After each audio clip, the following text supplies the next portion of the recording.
Good morning. Welcome to day 73 as we're going through the Bible in 102 days. Today, we are starting with the final chapter of Ezekiel, that is Ezekiel chapter 48, and going into Daniel, ending at Daniel 8.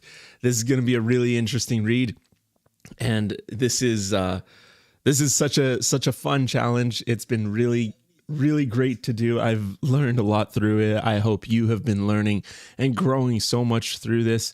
Ezekiel's been really interesting to read this week, and today is the conclusion of this epic, very intense prophetic book. And so, if you're familiar with Ezekiel, you'll know the intensity of it. So, anyways, welcome. I hope that this morning's reading is going to be such a blessing and such an encouragement to you, and that it'll help us all just grow in our understanding of God's word, in our understanding of God himself. So we're going to get into it in a second. If this is your first time seeing this, welcome. It's exciting that you are here. It's exciting that you're seeing this. Basically, we're just going through the Bible and learning as we go. And we learn and we grow as we go. And it's super fascinating. This book is so interesting. And it's really interesting to take it all in quickly.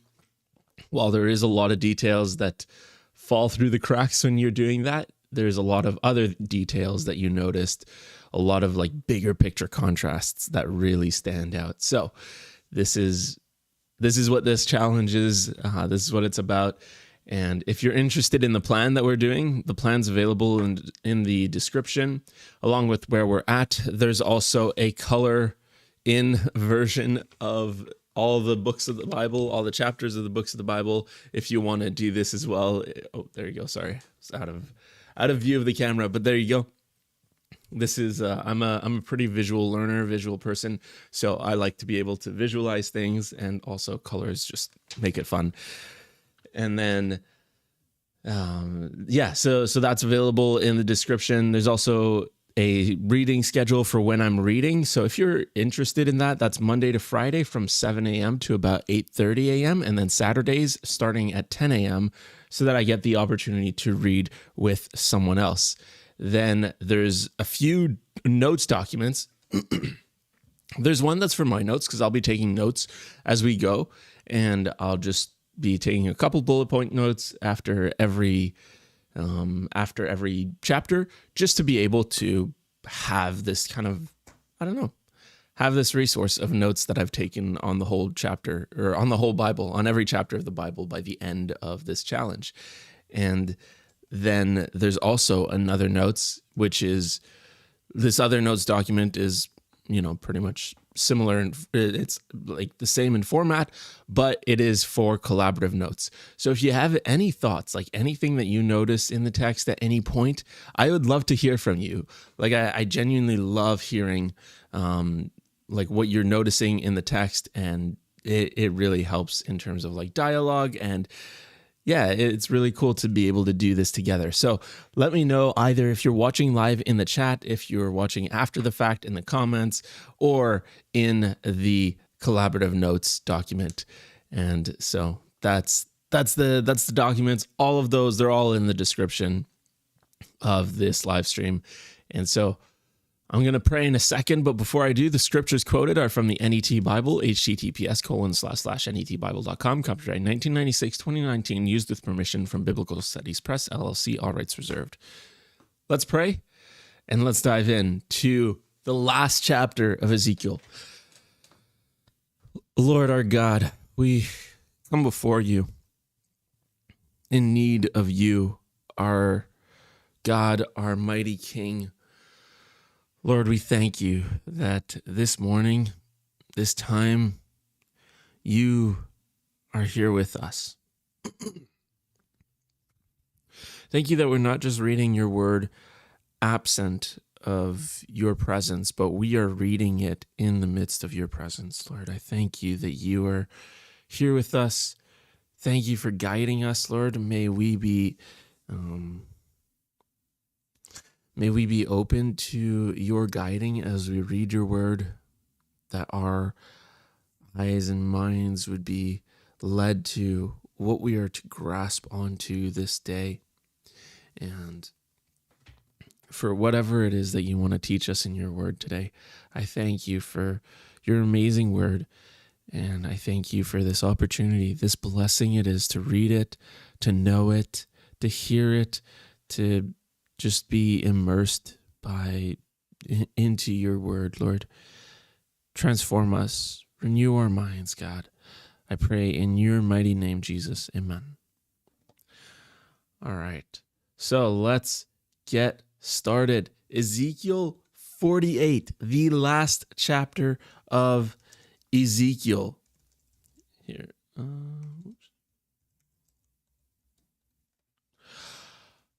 right. Here we go. Ezekiel 48, and then we'll get into Daniel, which is going to be really cool. Okay, Ezekiel 48. These are the names of the tribes. From the northern end, beside the road of Hethlon, to Lebo Hamath, as far as Hazar Anan. Sorry, just a quick note. The last thing that we saw yesterday was a kind of redistribution of the land of, like, what was once the land of Canaan. Now the people are in exile in Babylon. When they will be brought back, there is kind of a redistribution of the land in a very, very similar way, which is, a perfect callback to when they first came into the land with Joshua. And so so God was giving Ezekiel all these visions of the temple being rebuilt and the redistribution of the land and all these things and everything being reinstated and restored. And now this is the where we're at now as we start. So just a little bit of context. Here we go. As far as Hazar Anan, which is on the border of Damascus, toward the north beside Hamath, extending from the east side to the west, Dan will have one portion. Next to the border of Dan, from the east side to the west side, Asher will have one portion. Next to the border of Asher, from the east side to the west side, Naphtali will have one portion. Next to the border of Naphtali, from the east side to the west side, Manasseh will have one portion. Next to the border of Manasseh, from the east side to the west side, Ephraim will have one portion. Next to the border of Ephraim, from the east side to the west side, Reuben will have one portion. Next to the border of Reuben, from the east side to the west side, Judah will have one portion. Next to the border of Judah, from the east side to the west side, will be the allotment you must set apart. It is to be 8¼ miles wide and the same length as one of the tribal portions. From the east side to the west side, the sanctuary will be in the middle of it. The allotment you set apart to the Lord will be 8¼ miles in length, 3⅓ miles in width. These will be the allotments for the holy portions. For the priests, toward the north, 8¼ miles in length. Toward the west, 3⅓ miles in width. Toward the east, 3⅓ miles in width. Toward the south, 8¼ miles in length. The sanctuary of the Lord will be in the middle. This will be for the priests who are set apart from the descendants of Zadok, who keep my charge and did not go astray when the people of Israel stayed off, as the Levites did. It will be their portion from the allotment of the land, a most holy place next to the border of the Levites. Okay. Alongside the border of the priests, the Levites will have an allotment, 8¼ miles in length, 3⅓ miles in width. The whole length will be 8¼ miles, and the width 3⅓ miles. They must not sell or exchange any of it. They must not transfer this choice portion of land. It is to be set apart to the Lord. The remainder, 1 2/3 miles in width and 8¼ miles in length, will be for common use by the city, for houses and for open space. The city will be in the middle of it. These will be its measurements. The north side will be 1.5 miles, the south side 1.5 miles, the east side 1.5 miles, the west side 1.5 miles. The city will have open spaces. On the north, there will be 437.5 feet. On the south, 437.5 feet. On the east, 437.5 feet. On the west, and 400 and on the east and on the west, 437.5 feet. Okay. The remainder of the length alongside the holy allotment will be 3 1/3 miles to the east, 3 1/3 miles to the west, and it will be beside the holy allotment. Its produce will be food for the workers of the city. The workers of the city from all tribes of Israel will cultivate it. The whole allotment will be 8 1/4 miles square. You must set apart the holy allotment with the possession of the city. The rest on both sides of the holy allotment and the property of the city will belong to the prince, extending from 8 1/4 miles of the holy allotment to the east border and westward from the 8 1/4 miles to the west border alongside the portions. It will belong to the prince. The holy allotment and the sanctuary of the temple will be in the middle of it. The property of the Levites and of the city will be in the middle of that, which belongs to the prince. The portion between the border of Judah and the border of Benjamin will be for the prince. As for the rest of the tribes, from the east side to the west side, Benjamin will have one portion. Next to the border of Benjamin, from the east side to the west side, Simeon will have one portion. Next to the border of Simeon, from the east side to the west side, Issachar will have one portion. Next to the border of Issachar, from the east side to the west side, Zebulun will have one portion. Next to the border of Zebulun, from the east side to the west side, Gad will have one portion. Next to the border of Gad, at the south side, the border will run from Tamar to the waters of Meribah Kadesh, to the stream of Egypt, and on to the great sea. This is the land that you will allot to the tribes of Israel, and these are their portions, declares the sovereign Lord. These are the exits of the city. On the north side, 1.5 miles by measure, the gates of the city will be named for the tribes of Israel. There will be 3 gates on the north, 1 gate for Reuben, 1 gate for Judah, and 1 gate for Levi. On the east side, 1.5 miles in length, there will be 3 gates, 1 gate for Joseph, 1 gate for Benjamin, and 1 gate for Dan.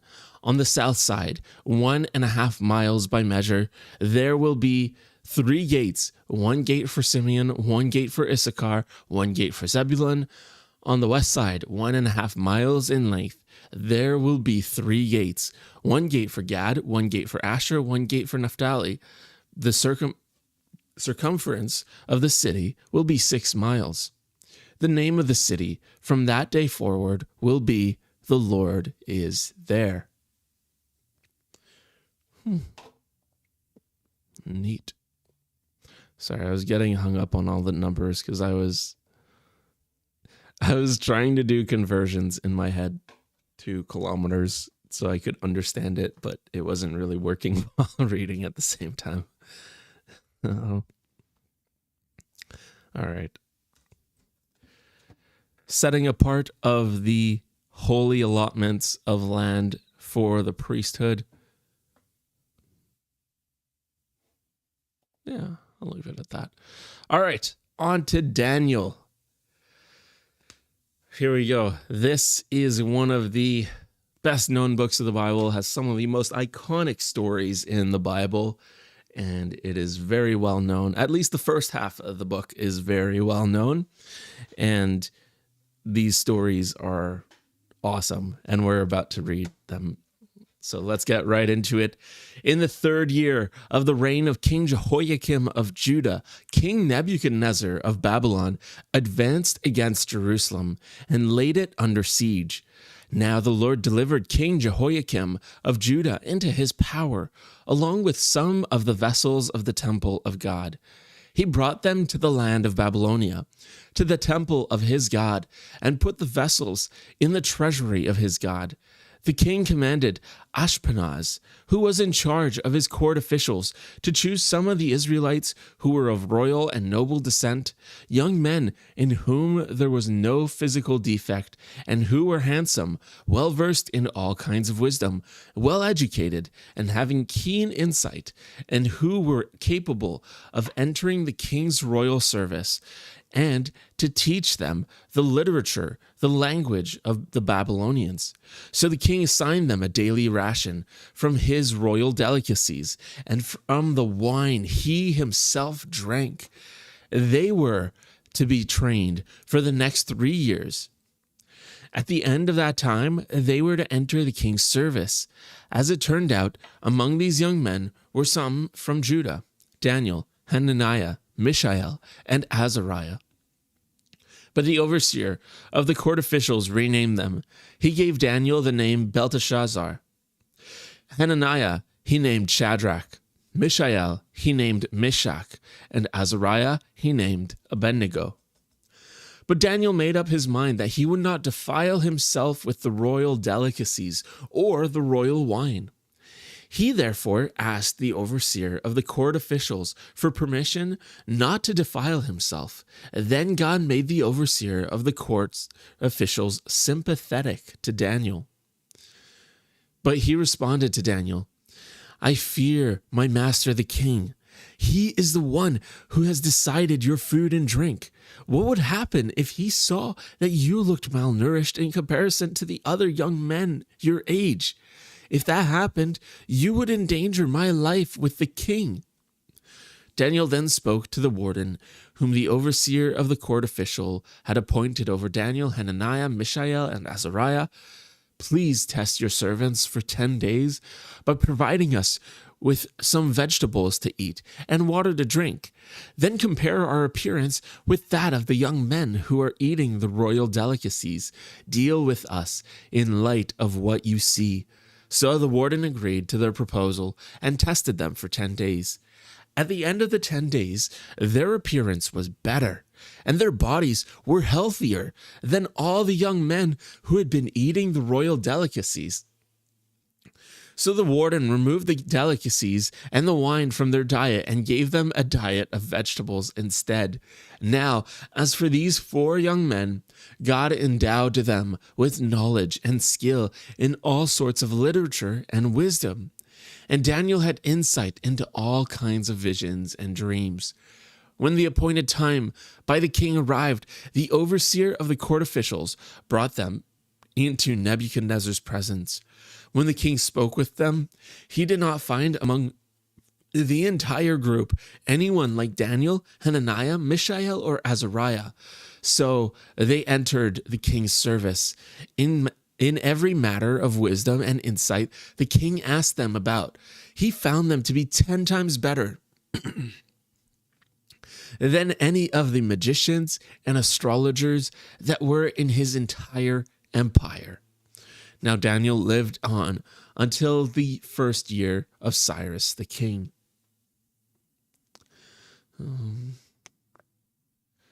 All right, Daniel 1. Pretty cool introduction to the book. All right.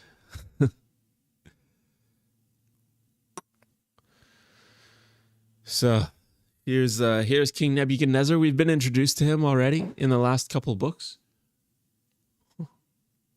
I don't know if you heard that, but it sounded like someone dropped something in the hallway.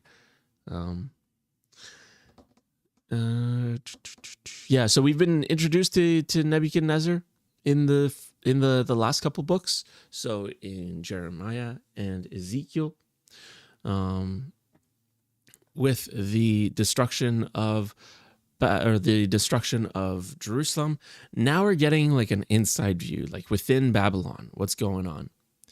And so what we see here is like really interesting, where so he delivered King Jehoiakim of Judah. This is like the first time that the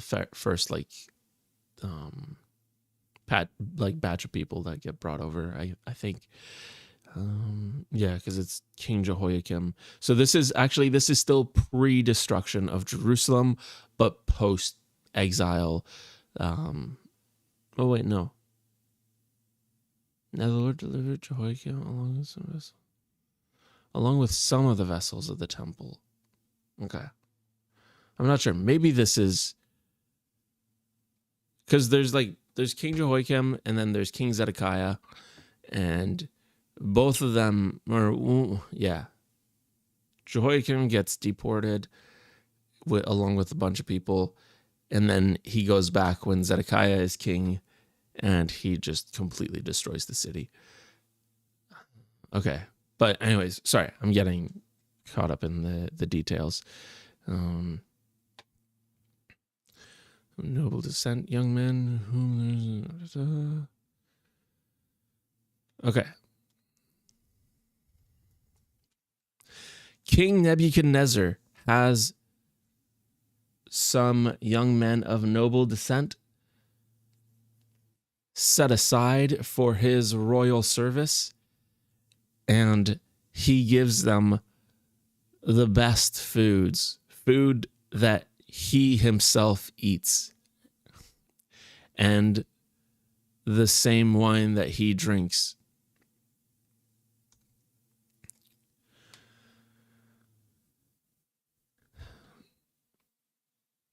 It's not going to get the names of Daniel. It'll get Daniel, but not Hananiah, Mishael, or Azariah. So I'm just going to copy these.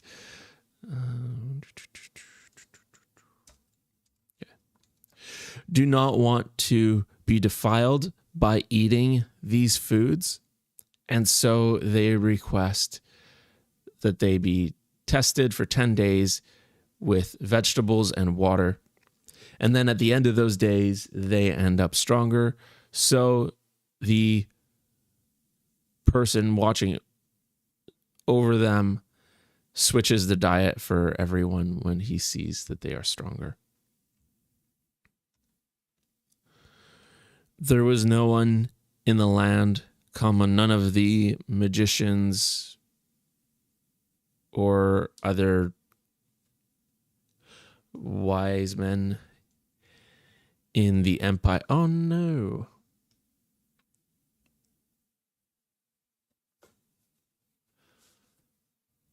Okay, well, while that's loading, I'll go on to the next one. But it is interesting how, I don't know, there's a lot that's actually really interesting in this story here. I wonder how many were from Israel. Like, how many of these people who were in this test were Israelites? Because it's like, choose some of the Israelites who were of royal and noble descent, young men in whom there was no.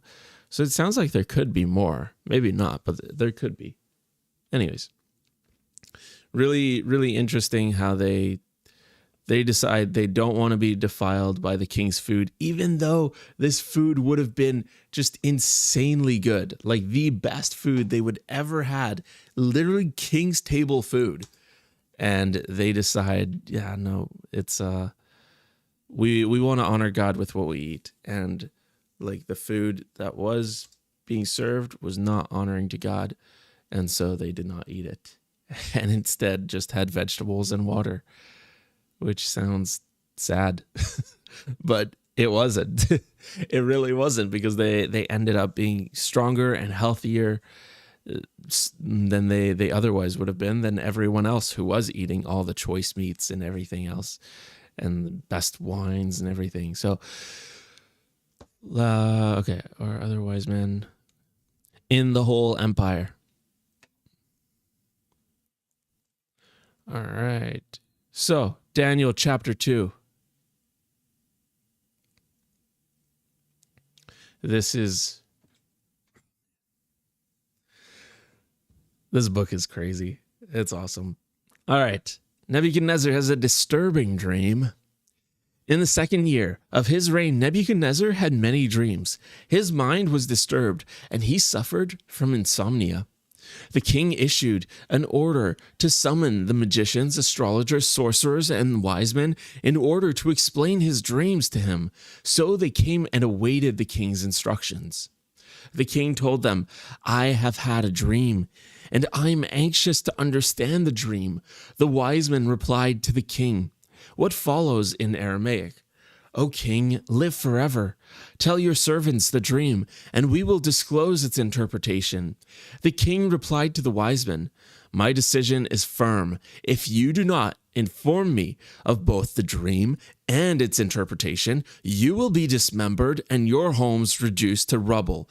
But if you can disclose the dream and its interpretation, you will receive from me a reward and considerable honor.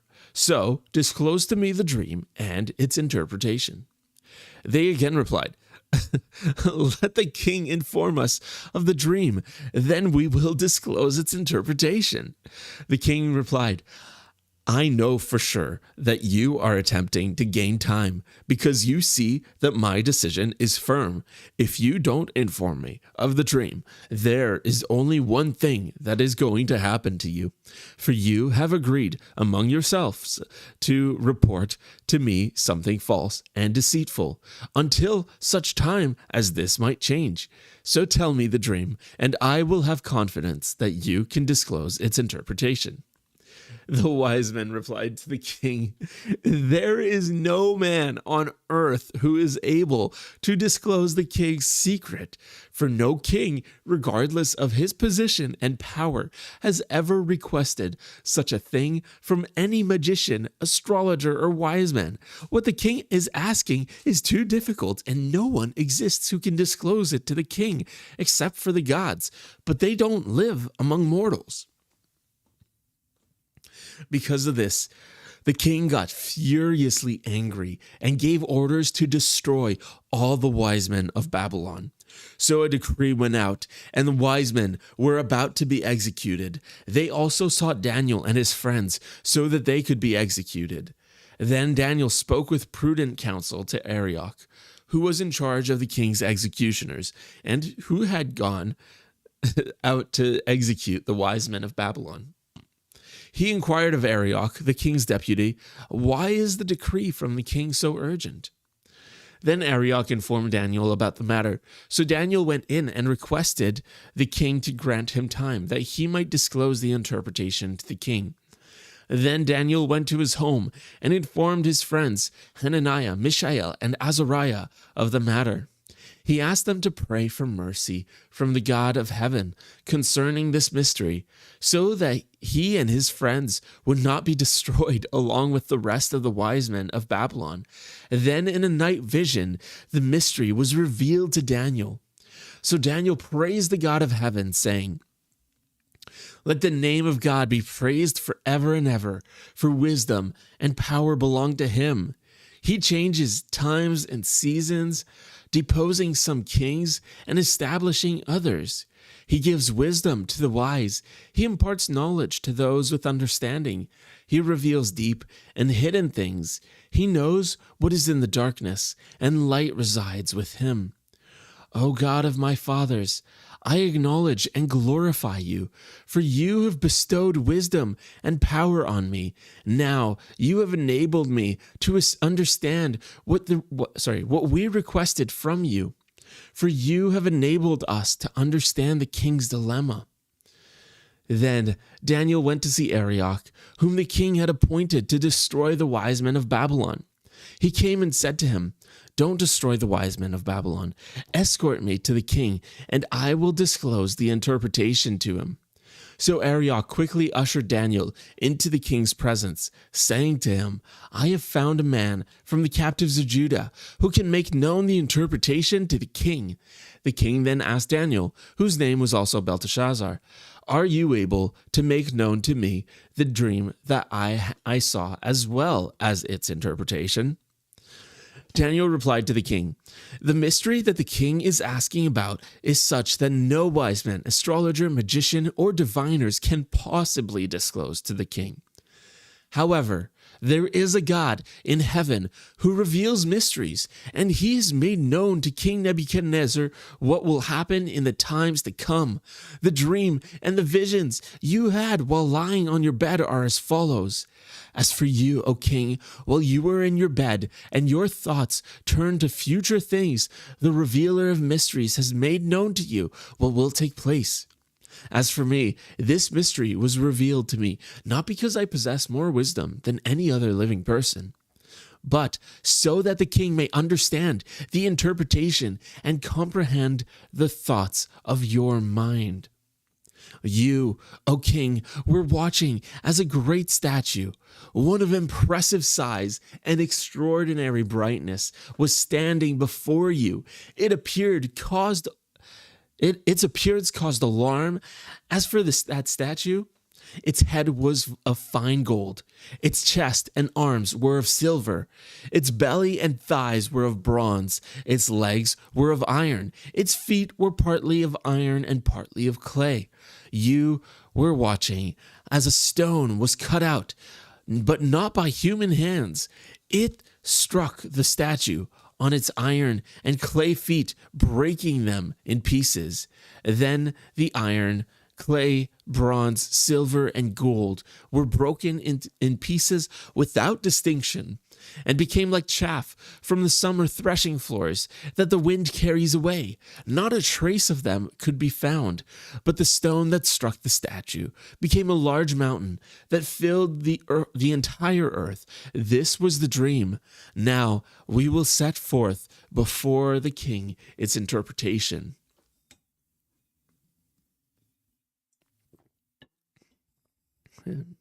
You, O king, are the King of kings. The God of heaven has granted you sovereignty, power, strength, and honor.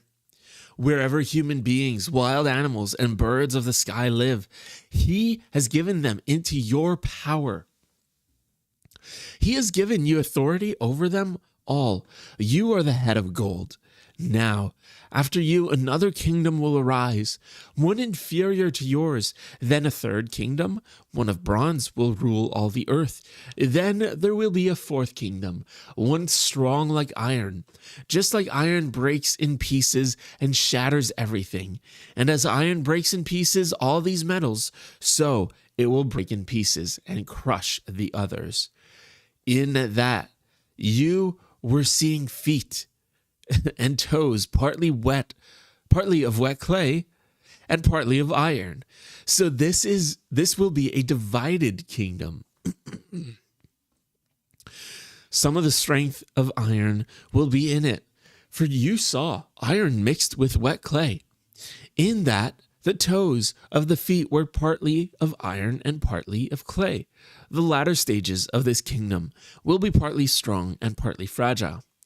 And in that you saw iron mixed with wet clay, so people will be mixed with one another, without adhering to one another, just as iron does not mix with clay.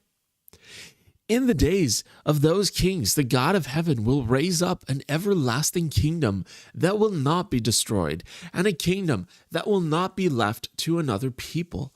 It will break in pieces and bring about the demise of all these kingdoms, but it will stand forever. You saw that a stone was cut from a mountain, but not by human hands. It smashed the iron, bronze, clay, silver, and gold into pieces. The great God has made known to the king what will occur in the future. The dream is certain, and its interpretation is reliable. Then King Nebuchadnezzar bowed down with his face to the ground and paid homage to Daniel. He gave orders to offer sacrifice and incense to him. The king replied to Daniel, "Certainly your God is a God of gods and Lord of kings and revealer of mysteries, for you were able to reveal this mystery." Then the king elevated Daniel to a high position and bestowed on him many marvelous gifts. He granted him authority over the entire province of Babylon and made him the main prefect over all the wise men of Babylon.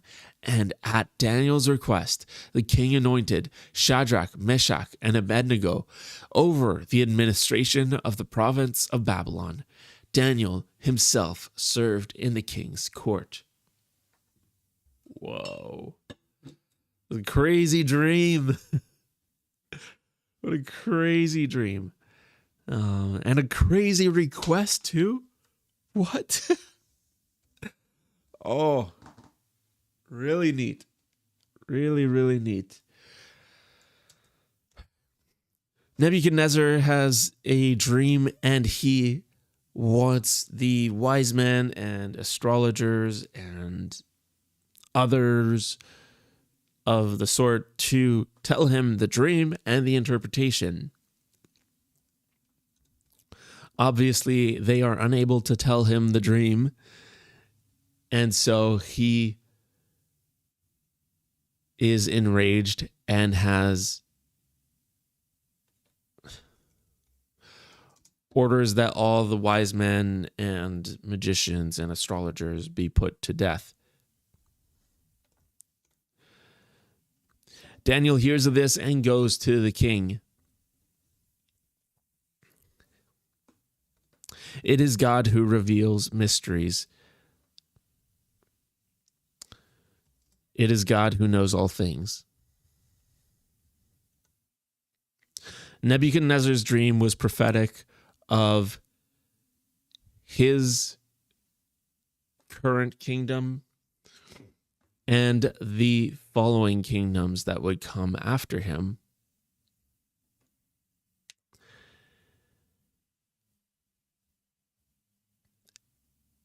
And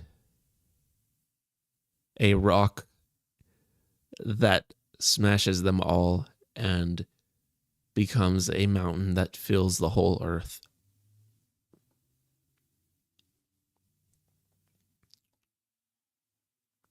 Bum, bum, bum. The mountain's pretty interesting.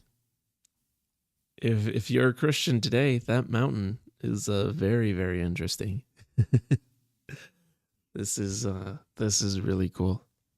I don't know, just really cool. The prophecy of the kingdom of God that was given so long ago. Also, side question in this vision, because he saw the whole earth. Was the earth round or was it flat? Okay, sorry. I'll leave it at that. Daniel's friends are tested in chapter 3. So things go really well at the end of this chapter. We're going to see that King Nebuchadnezzar, he's got like a bit of a temperament, though. So here we go. King Nebuchadnezzar had a golden statue made. It was 90 feet tall and 9 feet wide. He erected it on the plain of Dura in the province of Babylon. Then King Nebuchadnezzar sent out a summons to assemble the satraps, prefects, governors, counselors, treasurers, judges, magistrates, and all the other authorities of the province to attend the dedication of the statue that he had erected. So the satraps, prefects, governors, counselors, treasurers, judges, magistrates, and all the other provincial authorities assembled for the dedication of the statue that King Nebuchadnezzar had erected. They were standing in front of the statue that Nebuchadnezzar had erected. This is massive. This is just ginormous. This is like 90 feet is like, I don't know, I think like maybe like 26 meters tall or something. That's kind of like two and a half to 3 like 10-meter diving boards. If that helps to put it into perspective of how just ridiculously tall this thing is. And gold. It's gold. This guy was so insanely rich. Then the herald made a loud proclamation. To you, O peoples, nations, and language groups, the following command is given. When you hear the sound of the horn, flute, zither, trigon, harp, pipes, and all kinds of music, you must bow down and pay homage to the golden statue that King Nebuchadnezzar has erected. Whoever does not bow down and pay homage will immediately be thrown into the midst of a furnace of blazing fire. Therefore, when they all heard the sound of the horn, flute, zither, trigon, harp, pipes, and all kinds of music, all the peoples, nations, and language groups began bowing down and paying homage to the golden statue that King Nebuchadnezzar had erected. Now, at that time, certain Chaldeans came forward and brought malicious accusations against the Jews. They said to King Nebuchadnezzar, "O king, live forever. You have issued an edict, O king, that everyone must bow down and pay homage to the golden statue when they hear the sound of the horn, flute, zither, trigon, harp, pipes, and all kinds of music. And whoever does not bow down and pay homage must be thrown into the midst of a furnace of blazing fire. But there are Jewish men whom you appointed over the administration of the province of Babylon, Shadrach, Meshach, and Abednego, and these men have not shown proper respect to you, O king. They don't serve your gods, and they don't pay homage to the golden statue that you have erected." Then Nebuchadnezzar, in a fit of rage, demanded that they bring Shadrach, Meshach, and Abednego before him. So they brought them before the king. Nebuchadnezzar said to them, "Is it true, Shadrach, Meshach, and Abednego, that you don't serve my gods and that you don't pay homage to the golden statue that I erected? Now, if you are ready, when you hear the sound of the horn, flute, zither, trigon, harp, pipes, and all kinds of music, you must bow down and pay homage to the statue that I had made. If you don't pay homage to it, you will immediately be thrown into the midst of the furnace of blazing fire. Now, who is that God who can rescue you from my power?" Shadrach, Meshach, and Abednego replied to King Nebuchadnezzar, "We do not need to give you a reply concerning this. If our God, whom we are serving, exists, he is able to rescue us from the furnace of blazing fire, and he will rescue us, O king, from your power as well. But if he does not, let it be known to you, O king, that we don't serve your gods, and we will not pay homage to the golden statue that you have erected." Then Nebuchadnezzar was filled with rage, and his disposition changed toward Shadrach, Meshach, and Abednego. He gave orders to heat the furnace 7 times hotter than it was normally heated. He ordered strong soldiers in his army to tie up Shadrach, Meshach, and Abednego and to throw them into the furnace of blazing fire. So those men were tied up while still wearing their cloaks, trousers, turbans, and other clothes, and were thrown into the furnace of blazing fire. But since the king's command was so urgent and the furnace was so excessively hot, the men who escorted Shadrach, Meshach, and Abednego were killed by the leaping flames.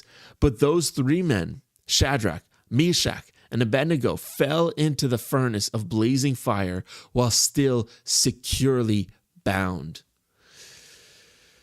Then King Nebuchadnezzar was startled and quickly got up. He said to his ministers, "Wasn't it 3 men that we tied up and threw into the fire?" They replied to the king, "For sure, O king."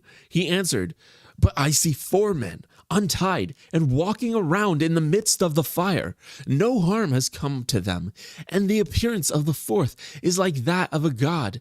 Then Nebuchadnezzar approached the door of the furnace of blazing fire. He called out, "Shadrach, Meshach, and Abednego, servants of the Most High God, come out, come here." Then Shadrach, Meshach, and Abednego emerged from the fire. Once the satraps, prefects, governors, and ministers of the king had gathered around, they saw that those men were physically unharmed by the fire. The hair of their heads was not singed, nor was their trousers damaged. Not even the smell of fire was to be found on them. Nebuchadnezzar exclaimed, "Praised be the God of Shadrach, Meshach, and Abednego, who sent forth his angel and has rescued his servants who trusted in him, ignoring the edict of the king and giving up their bodies rather than to serve or pay homage to any god other than their God. I hereby decree that any people, nation, or language group that blasphemes the God of Shadrach, Meshach, or Abednego will be dismembered and his home reduced to rubble, for there exists no other God who can deliver in this way." Then Nebuchadnezzar promoted Shadrach, Meshach, and Abednego in the province of Babylon. Whew. All right. This is a very iconic story with the blazing furnace, Shadrach, Meshach, and Abednego. Or you might have grown up watching this story with Rakshak and Benny, if you're familiar with the VeggieTales rendition. But crazy story. Really cool to see. Okay, here we go. Nebuchadnezzar sets up a massive golden image and has all the officials of the province of Babylon gathered to bow down to it and pay homage to it. Shadrach, Meshach, and Abednego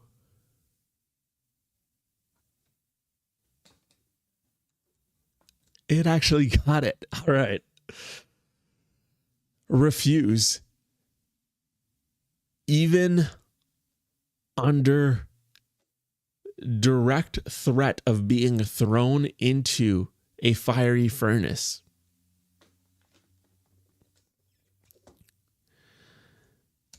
Their allegiance, their service,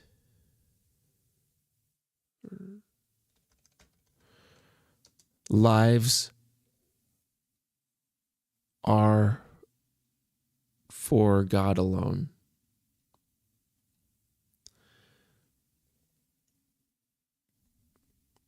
So they will only worship him.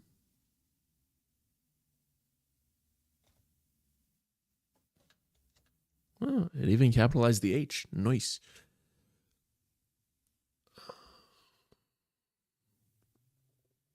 Nebuchadnezzar is upset, has the fiery furnace heated 7 times hotter than regular. So hot that the guards who throw them in get burnt up. God rescues them from the fiery furnace.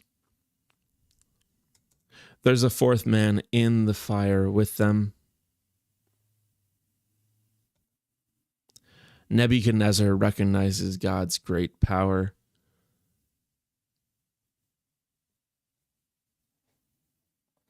Okay. Daniel 4.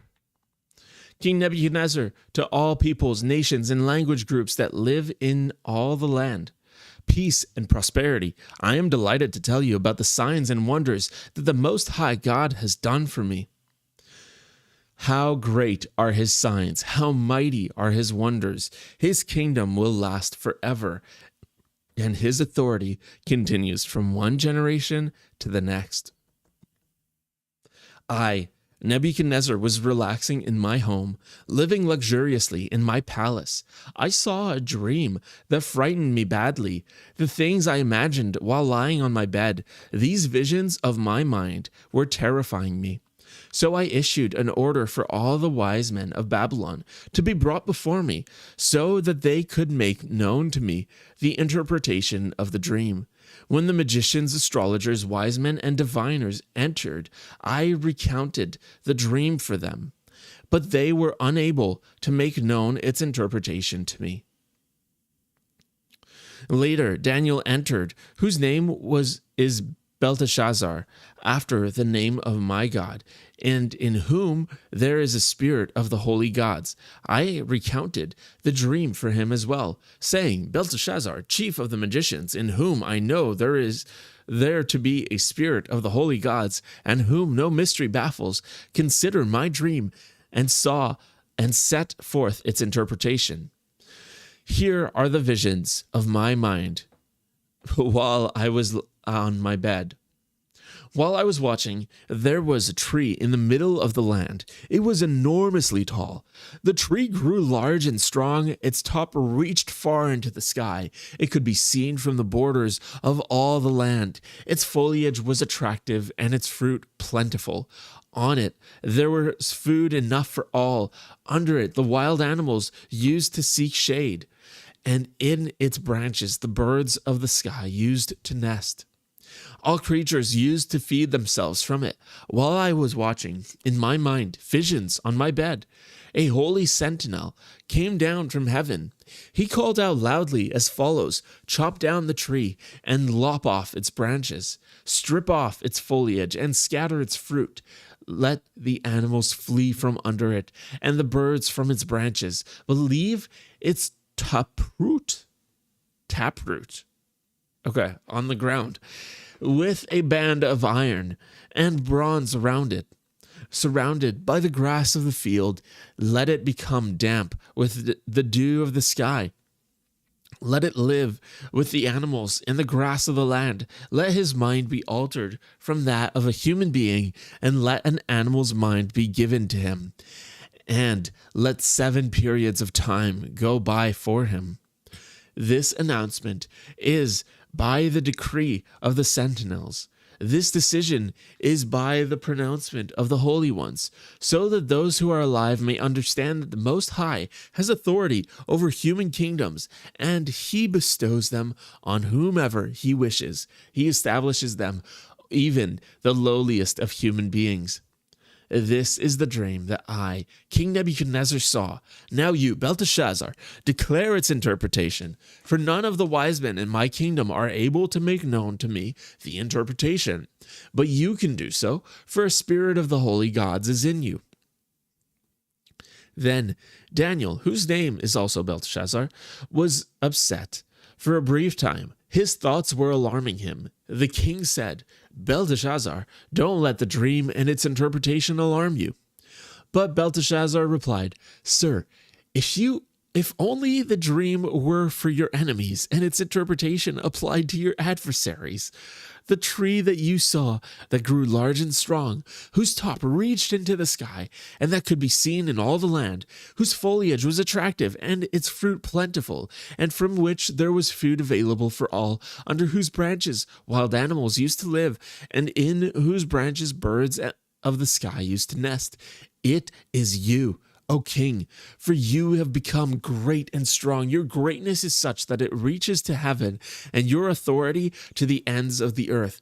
As for the king, seeing a holy sentinel coming down from heaven and saying, 'Chop down the tree and destroy it, but leave its taproot in the ground with a band of iron and bronze around it, surrounded by the grass of the field. Let it become damp with the dew of the sky, and let it live with the wild animals until 7 periods of time go by for him.' This is the interpretation. O king, it is the decision of the Most High that this has happened to my lord the king. You will be driven from human society, and you will live with the wild animals. You will be fed grass like oxen, and you will become damp with the dew of the sky. 7 periods of time will pass by for you before you understand that the Most High is ruler over human kingdoms and gives them to whomever he wishes." They said to leave the taproot of the tree, for your kingdom will be restored to you when you come to understand that heaven rules. Therefore, O king, may my advice be pleasing to you. Break away from your sins by doing what is right, and from the iniquities by showing mercy to the poor. Perhaps your prosperity will be prolonged. Now all this happened to King Nebuchadnezzar. After 12 months, he happened to be walking around on the battlements of the royal palace of Babylon. The king uttered these words, "Is this not the great Babylon that I have built for a royal residence by my own mighty strength and for my majestic honor?" While these words were still on the king's lips, a voice came down from heaven. "It is hereby announced to you King Nebuchadnezzar, that your kingdom has been removed from you. You will be driven from human society, and you will live with the wild animals. You will be fed grass like oxen, and 7 periods of time will pass by for you before you understand that the Most High is ruler over human kingdoms and gives them to whomever he wishes. Now, in that very moment, this pronouncement was made about Nebuchadnezzar came true. He was driven from human society. He ate grass like oxen, and his body became damp with the dew of the sky until his hair became long like an eagle's feathers, and his nails like a bird's claws. But at the end of the appointed time, I, Nebuchadnezzar, looked up toward heaven, and my sanity returned to me. I extolled the Most High, and I praised and glorified the one who lives forever. For his authority is an everlasting authority, and his kingdom extends from one generation to the next. All the inhabitants of the earth are regarded as nothing. He does as he wishes with the army of heaven and with those who inhabit the earth. No one slaps his hand and says to him, "What have you done?" At that time, my sanity returned to me. I was restored to the honor of my kingdom, and my splendor returned to me. My ministers and my nobles were seeking me out, and I was reinstated over my kingdom. I became even greater than before. Now I, Nebuchadnezzar, praise and exalt and glorify the King of heaven. For all his deeds are right, and his ways are just. He is able to bring down those who live in pride. Whew. Man, what a turn. What a twist for this big, mighty king. Untouchable, unreachable king. Oh, man. This is interesting. Actually, here, I want to add something here because I think it ties in interestingly to how we just read this chapter.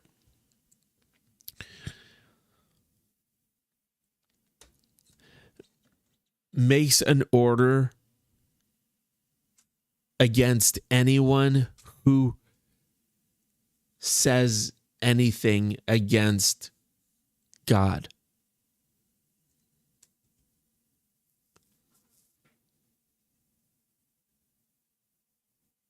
Makes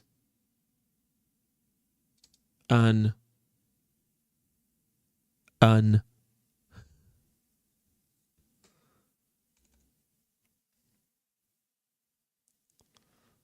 Okay, here's what I think is interesting.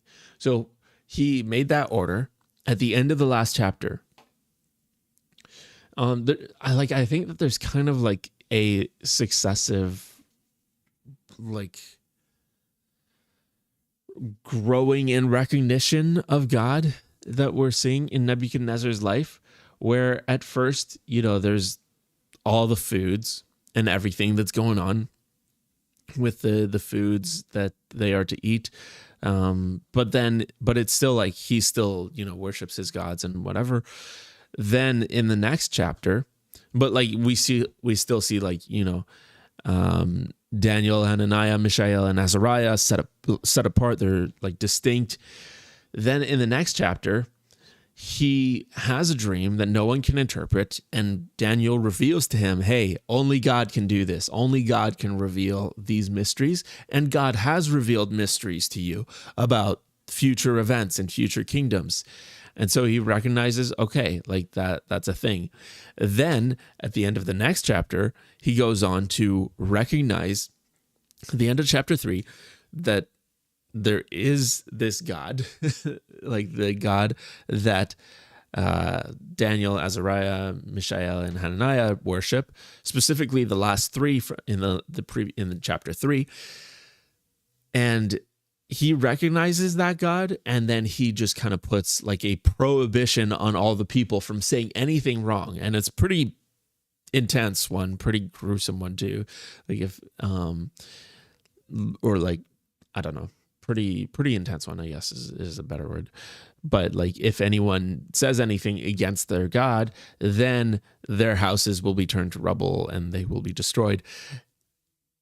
so he like recognizes that, but it's like he's still like kind of holding on to his gods. And so there's kind of like still this thing that's going on, where he even sees Daniel as someone who has like the spirit of the gods, like plural, in whom there is a spirit of the holy gods, right here. Like it's interesting. And then he's like gets this other dream of like how great he is, and then he's like walking around on his castle one day. He's like, yeah, look at how great and amazing I am. I built this. This is my empire. I did everything here. And then he gets super humbled to the point of living out of human society, eating grass like an ox, and like his body became damp with the dew of the sky. Like he's living outdoors fully. This great, like mighty king that is like so powerful and like no one can touch him. Then all of a sudden he's like become like a wild animal.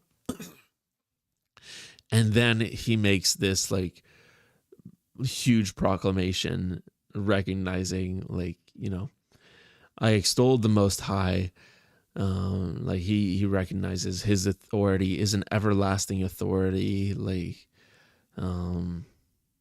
yeah, there's kind of like a greater and greater and greater recognition of God as all this goes on. But I'm gonna take a few notes on Daniel 4, and then we'll go on to the next chapter. Nebuchadnezzar has a dream with a huge tree that reaches up into the heavens and provides shade and shelter and fruit for the animals. But that tree is cut down. The tree is Nebuchadnezzar, and he will be humbled by the Lord and will go and be driven from human society and eat grass like oxen and be wet by the dew.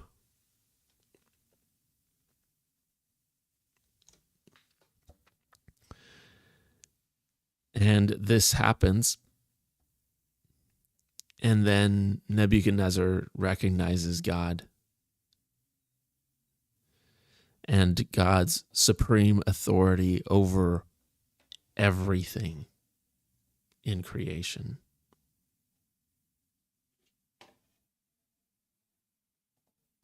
So, yeah. Pretty cool. Pretty cool. Crazy to think. Like the greatest king on earth, this guy just like however he was driven out from human society, it doesn't say, but he was, and then he just starts eating grass like a wild animal. Oh man. Chapter 5. King Belshazzar prepared a great banquet for 1,000 of his nobles, and he was drinking wine from in front of them all. While under the influence of the wine, Belshazzar issued an order to bring in the gold and silver vessels, the ones that Nebuchadnezzar, his father, had confiscated from the temple in Jerusalem, so that the king and his nobles, together with his wives and his concubines, could drink from them. So they brought the gold and silver vessels that had been confiscated from the temple, the house of God in Jerusalem, and the king and his nobles, together with his wives and concubines, drank from them. As they drank wine, they praised the gods of gold and silver, bronze, iron, wood, and stone. At that very moment, the fingers of a human hand appeared and wrote on the plaster of the royal palace wall opposite the lampstand.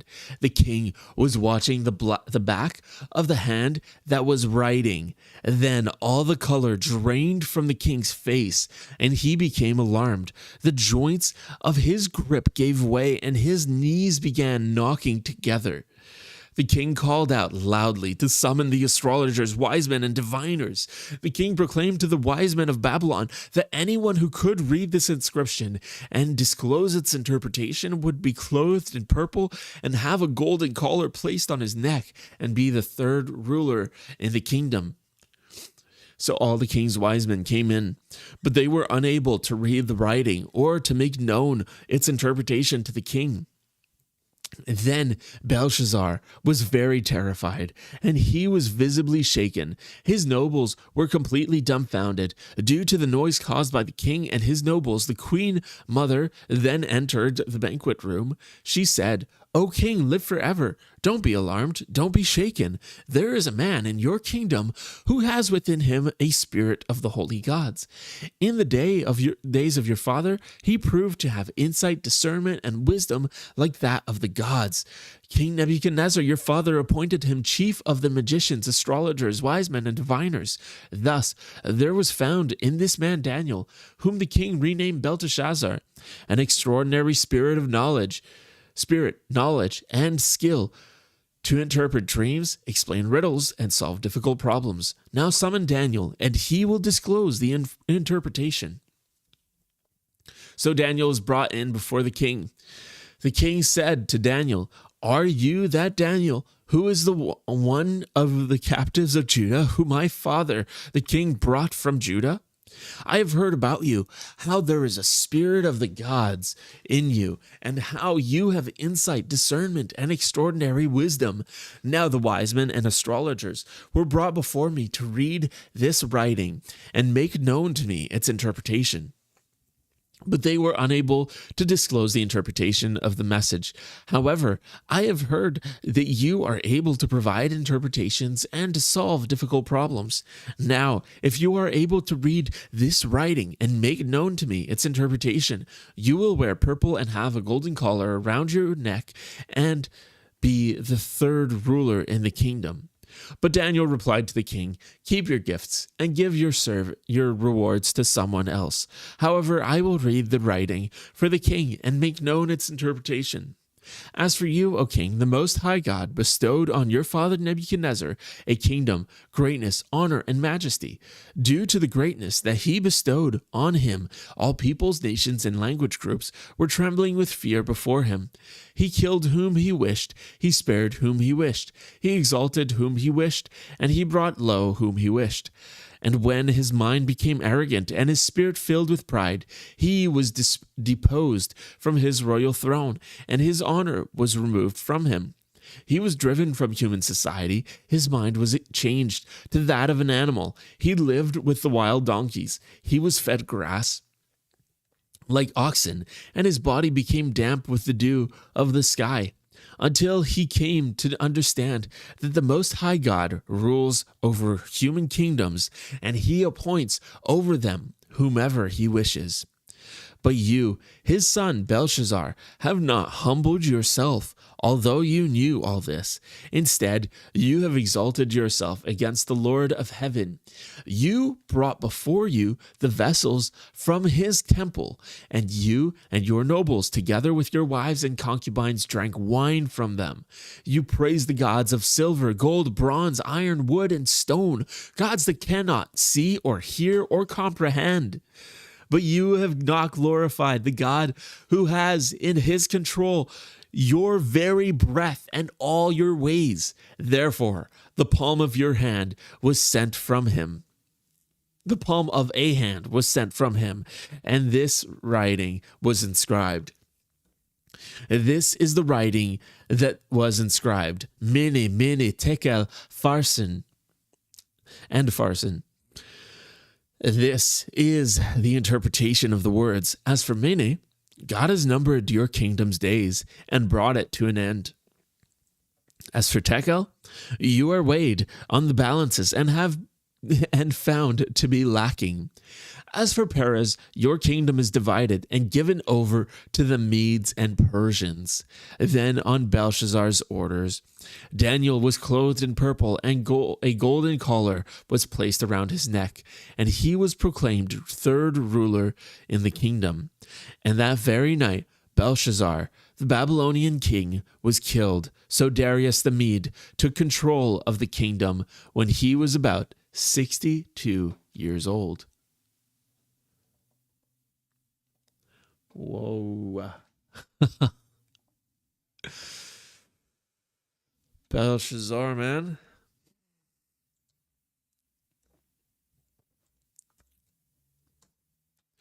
becomes king after Nebuchadnezzar, and he throws a party where he has the cups and articles from the temple brought out so that they can drink wine out of them. A hand appears and writes on the wall, and no one can interpret the writing. None of the wise men of Babylon are able to. Daniel is brought forward, and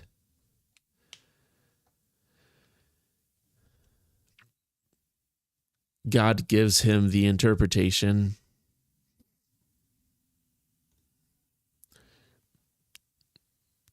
King Belshazzar's kingdom will be destroyed by the Medes and Persians. That very night, he dies.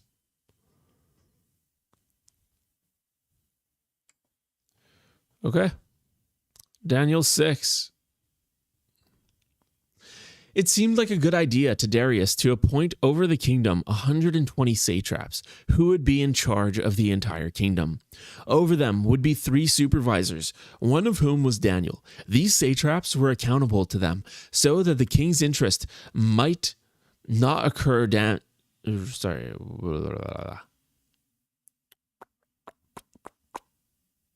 Sorry. I should know this one. We literally were just reading this for Bible study, me and a group of guys, like on Tuesday night. So I shouldn't be getting hung up on the reading. Over them would be 3 supervisors, one of whom was Daniel. These satraps were accountable to them, so that the king's interests might not incur damage. Now, this Daniel was distinguishing himself above the other supervisors and the satraps, for he had an extraordinary spirit. In fact, the king intended to appoint him over the entire kingdom. Consequently, the supervisors and satraps were trying to find some pretext against Daniel in connection with administrative matters, but they were unable to find any such damaging evidence, because he was trustworthy and guilty of no negligence or corruption.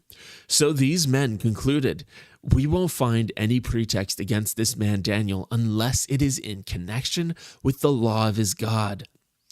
So these supervisors and satraps came by collusion to the king and said to him, O King Darius, live forever.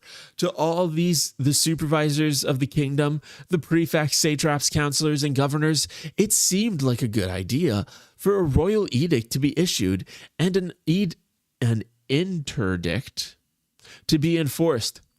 For the next 30 days, anyone who prays to any god or human other than you, O king, should be thrown into a den of lions. Now, let the king issue a written interdict so that it cannot be altered, according to the law of the Medes and Persians, which cannot be changed.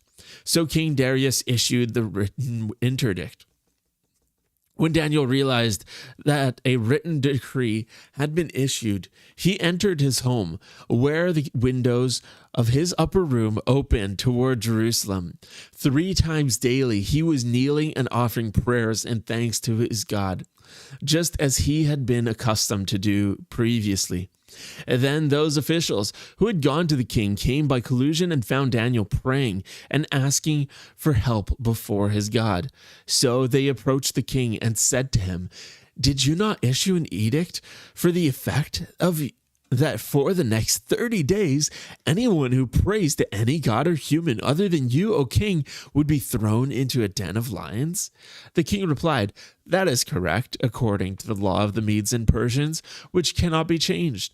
Then they said to the king, Daniel, who is one of the captives from Judah, pays no attention to you, O king, or to the edict that you issued. 3 times daily he offers his prayer.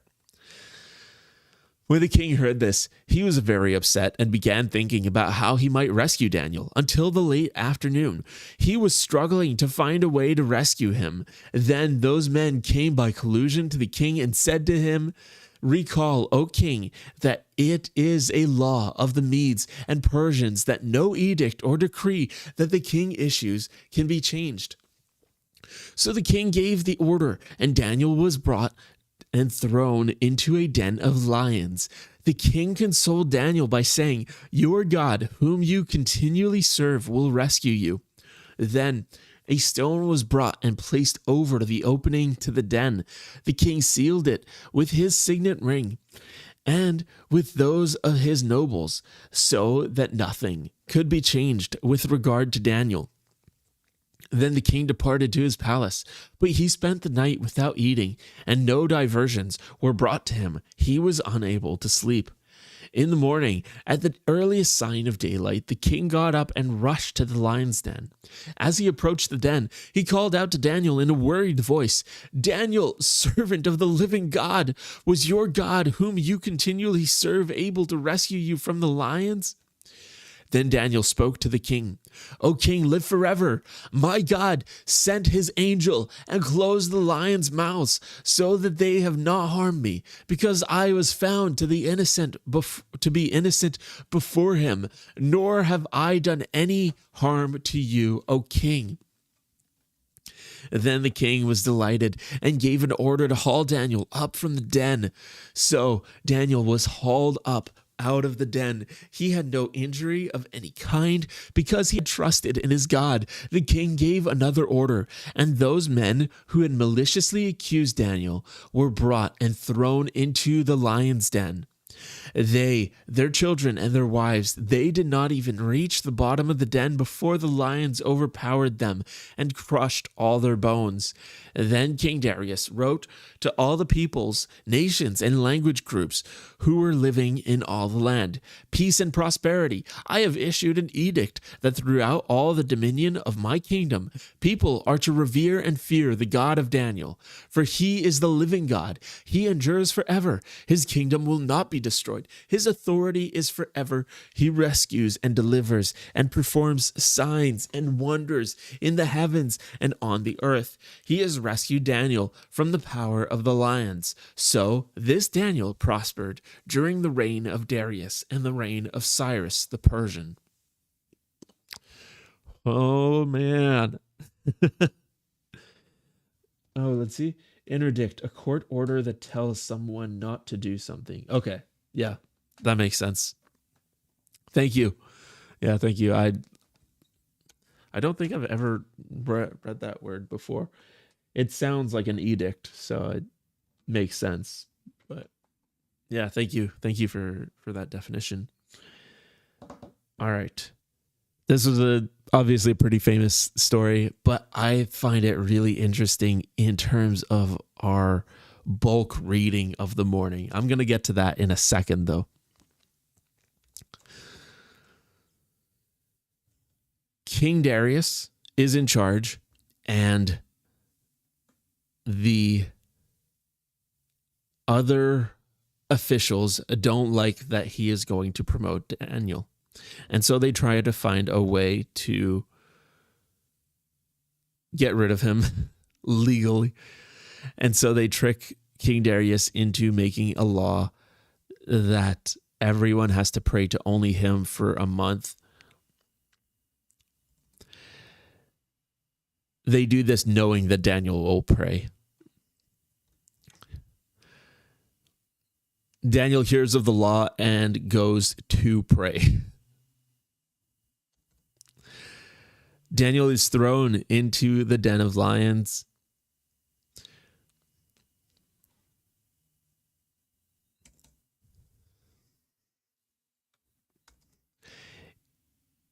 Daniel is not even harmed by the lions at all. When Daniel is brought out of the lion's den, the officials and their families are thrown into it, and the lions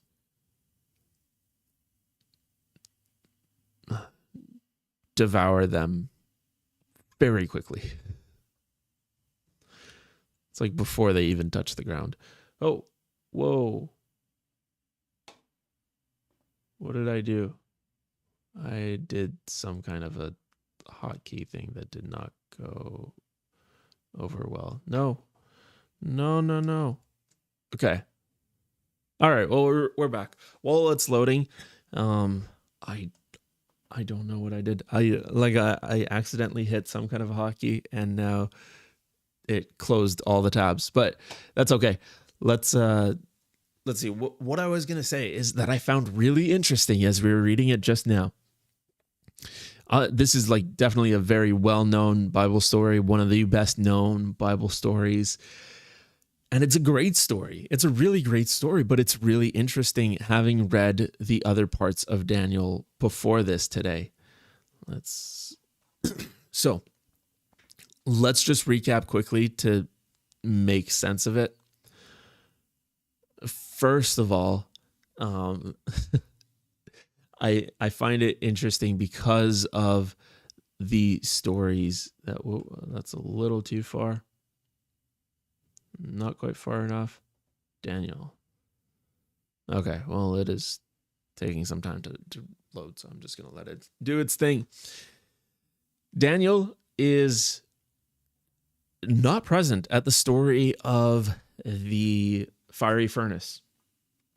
He's not, and there's different theories as to why, like he was probably away on some, work trip to some part of the kingdom, because he was, a high up official. But he's just like not present in the story. He's not mentioned at all. And then there's this story that takes place where the king Nebuchadnezzar, as we saw, had set up this idol that people had to worship, and they don't worship, and so they get thrown into this fiery furnace. In the fiery furnace, they are like walking around completely unharmed. And then like a few chapters later, we see Daniel with a similar situation. We don't know where Azariah, Mishael, and Hananiah are, but we see Daniel go through the same kind of situation where it's a situation where the people are to worship only the king, and he doesn't. He goes and prays. And I don't know. I find that there's so much similarity.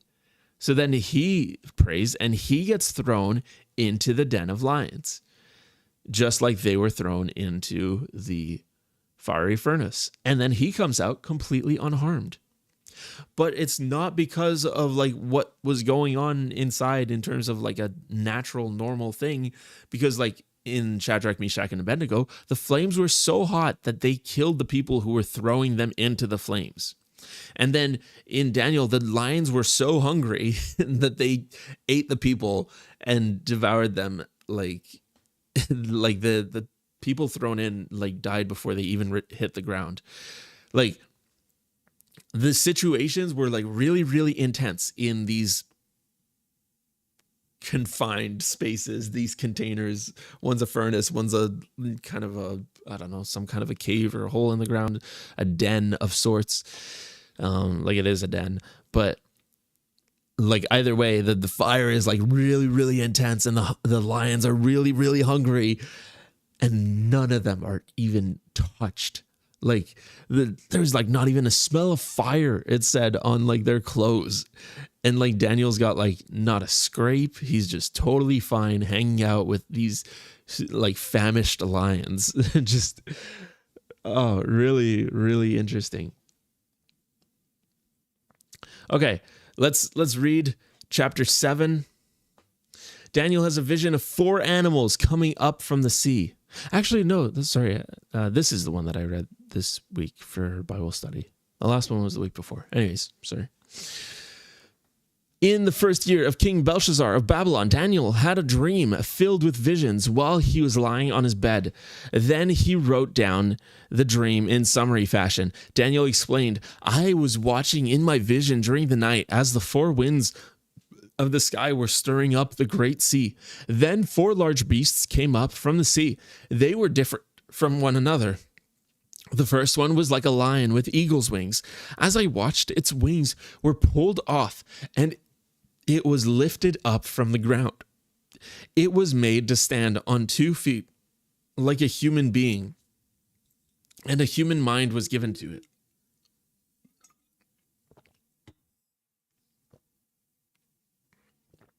Sorry, I got the hiccups. All right, I think we're good now. Also, try to picture these things as we're reading them. You're going to get a crazy, pretty intense mental picture. This is wild. Okay. And a human mind was given to it. The second beast appeared like a bear. It was raised up on one side, and there were 3 ribs in its mouth between its teeth. It was told, "Get up and devour much flesh." After these things, I was watching another beast, like a leopard, appeared with 4 bird-like wings on its back. This beast had 4 heads, and ruling authority was given to it. After these things, as I was watching in the night, visions, a 4th beast appeared, one dreadful, terrible, and very strong. It had 2 large rows of iron teeth. It devoured and crushed, and anything that was left, it trampled with its feet. It was different from all the beasts that came before it, and it had 10 horns. As I was contemplating the horns, another horn, a small one, came up between them, and three of the former horns were torn out by the roots to make room for it. This horn had eyes resembling human eyes, and a mouth speaking arrogant things. While I was watching, thrones were set up, and the Ancient of Days took his seat. His attire was white like snow. The hair on his head was like a lamb's wool. His throne was ablaze with fire, and its wheels were all aflame. A river of fire was streaming forth and proceeding from his presence. Many thousands were ministering to him. Many tens of thousands stood ready to serve him. The court convened and the books were opened.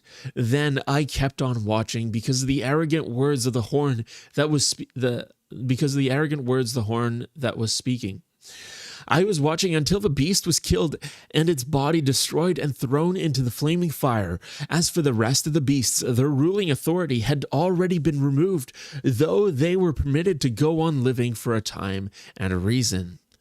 I was watching in the night visions, and with the clouds of the sky, one like a son of man was approaching. He went up to the Ancient of Days and was escorted before him. To him was given ruling authority, honor, and sovereignty. All peoples, nations, and language groups were serving him. His authority is eternal and will not pass away. His kingdom will not be destroyed. As for me, Daniel, my spirit was distressed, and the visions of my mind were alarming me. I approached one of those standing nearby and asked him about the meaning of all this. So he spoke with me and revealed to me the interpretation of the vision. These large beasts, which are 4 in number, represent 4 kings who will arise from the earth. The holy ones of the Most High will receive the kingdom and will take possession of the kingdom forever and ever. Then I wanted to know the meaning of the 4th beast, which was different from all the others. It was very dreadful, with 2 rows of iron teeth and bronze claws, and it devoured, crushed, and trampled anything that was left with its feet. I also wanted to know the meaning of the 10 horns on its head, and of that other horn that came up, and before which 3 others fell. This was the horn that had eyes and a mouth, speaking arrogant things, whose appearance was more formidable than the others. While I was watching, that horn began to wage war against the holy ones and was defeating them, until the Ancient of Days arrived, and judgment was rendered in the favor of the holy ones of the Most High. Then the time came for the holy ones to take possession of the kingdom. This is what he told me. The 4 beasts means that there will be a 4th kingdom on earth that will differ from the other kingdoms. It will devour all the earth, and it will trample and crush it. The 10 horns mean that 10 kings will arise from that kingdom. Another king will arise after them, but he will be different from the earlier ones. He will humiliate 3 kings. He will speak words against the Most High. He will harass the holy ones of the Most High continually. His intention will be to change times established by law. The holy ones will be delivered into his hand for a time, times, and half a time. But the court will convene, and his ruling authority will be removed, destroyed, and abolished forever. Then kingdom, authority, and greatness of the kingdoms under the whole heaven will be delivered to the people of the holy ones of the Most High. His kingdom and his eternal kingdom, all authorities will serve him and obey him. This is the conclusion of the matter. As for me, Daniel, my thoughts troubled me greatly, and the color drained from my face, but I kept the matter to myself. Oh, man.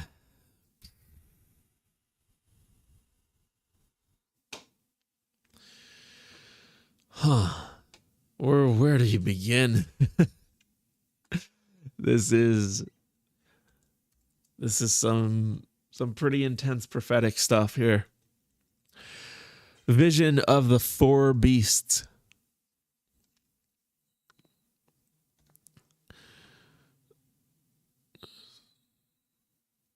God on his throne.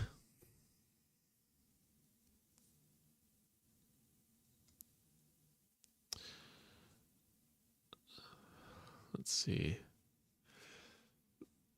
The conclusion is great.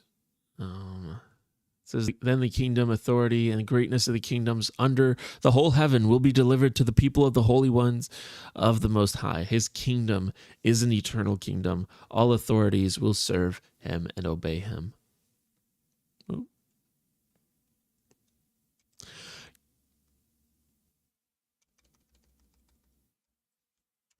God's kingdom is eternal, and all authorities and peoples will serve him. All right, on to Daniel 8. Is it Daniel 8? Yeah, Daniel 8 is our final chapter of this morning. Daniel has a vision of a goat and a ram. In the 3rd year of King Belshazzar's reign, a vision appeared to me, Daniel, after the one that had appeared to me previously. In this vision, I saw myself in Susa, the citadel, which is located in the province of Elam. In the vision, I saw myself at the Ulai Canal. I looked up and saw a ram with 2 horns standing at the canal. Its 2 horns were both long, but one was longer than the other. The longer one was coming up after the shorter one. I saw that the ram was butting westward, northward, and southward. No animal was able to stand before it, and there was none who could deliver from its power. It did as it pleased and acted arrogantly. While I was contemplating all this, a male goat was coming from the west, over the surface of all the land without touching the ground. This goat had a conspicuous horn between its eyes. It came to the 2-horned ram that I had seen standing beside the canal and rushed against it with raging strength. I saw it approaching the ram. It went into a fit of rage against the ram and struck it and broke off its 2 horns. The ram had no ability to resist it. The goat hurled the ram to the ground and trampled it. No one could ever deliver the ram from its power. The male goat acted even more arrogantly, but no sooner had the large horn become strong than it was broken. And there arose 4 conspicuous horns in its place, extending toward the 4 winds of the sky. From one of them came a small horn, but it grew to be very great toward the south and the east, toward a beautiful land.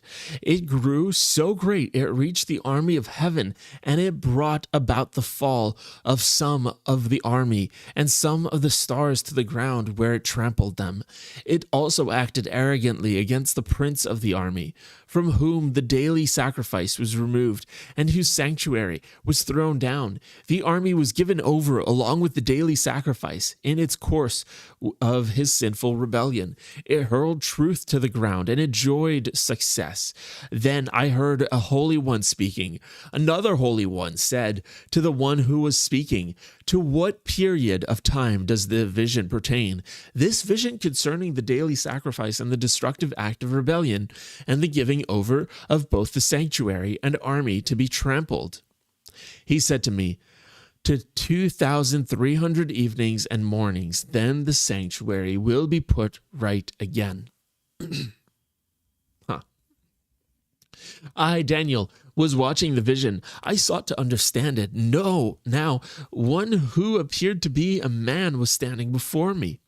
Then I heard a human voice coming from between the banks of the Ulai. It called out, "Gabriel, enable this person to understand the vision."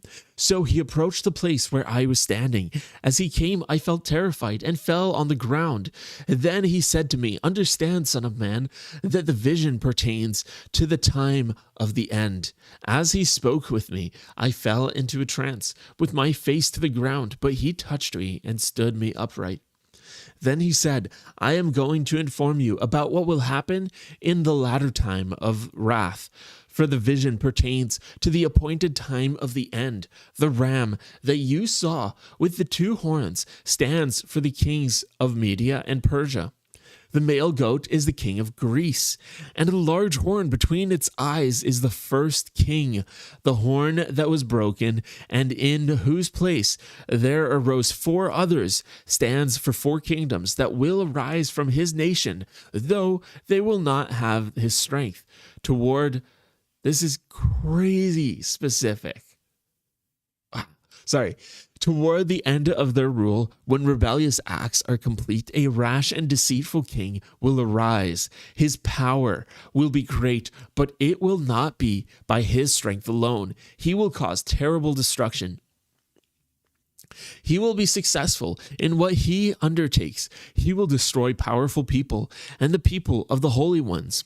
By his treachery, he will succeed through deceit. He will have an arrogant attitude, and he will destroy many who are unaware of his schemes. He will rise up against the prince of princes, yet he will be broken apart, but not by human agency. The vision of the evenings and mornings that was told to you is correct, but you should seal up the vision, for it refers to a time many days from now. I, Daniel, was exhausted and sick for days. Then I got up and again carried out the king's business. But I was astonished at the vision. There was no one to explain it. Wow. Okay. Crazy specific prophecy. Oh, man. So essentially, in this time, like, it's the Medo-Persian Empire is in charge. They have taken over, but like the king that comes after, like the big horn from Greece, like that is literally like Alexander the Great.